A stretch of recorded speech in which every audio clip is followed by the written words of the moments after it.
రేవంత్ రెడ్డి వచ్చినాక మాకు ఏం సాయం చేసిండు? మా ఊరికి ఒక పిరి బాసు లేదు.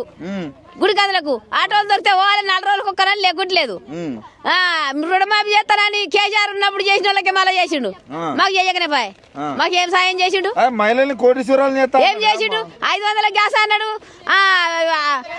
1000 రూపాయలు తీసుకుంటుండు. ఏం పిరి లేదు, ఏది పిరి లేదు. ఫ్రీ కరెంట్ ఇక కరెంట్ ఒకటి పిరి చేసిండు. కరెంట్ ఒకటి పిరి చేసిండు. అవతల ఎందుకు చెప్తాను సార్? తులం బంగారం లేదు, ఏది లేదు. 2500 ఇస్తానన్నాడు ఏది లేదు మహిళలకు, ఏది లేదు. మరి అప్పుడు మహిళలకు అన్ని చేస్తామని పోయి ఓట్లు వేసిరు, వేసినాం. మరి ఇప్పుడు ఏది లేదు. ఇప్పుడు ఏది లేదా? ఏది లేదు. మరి ఆయన మీటింగ్లు పెడతాను కదా, జిల్లాకు మీటింగ్ మీటింగ్ పెడితే ఎవరు చూస్తుర్రో ఎవరు పోతుర్రో. మేమేం అవసరం సార్? మాకు సాయం చేయండి, మేము ఎందుకు మీటింగ్ పోతాం? మేము ఇప్పుడు గుడికాందులు ఎక్కడ గీడికెడికి అడికి వచ్చినాం మాకు లేక. మాకేం సాయం చేసిండు? ఏం సాయం చేయలేదా? చేయలే. కేసీఆర్ ఉన్నప్పుడు రుణమాఫీ చేసిండు, ఇంత పింఛన్ ఇచ్చిండు, ఇది నీళ్ళు వచ్చి అదో ఇదో చేసిండు.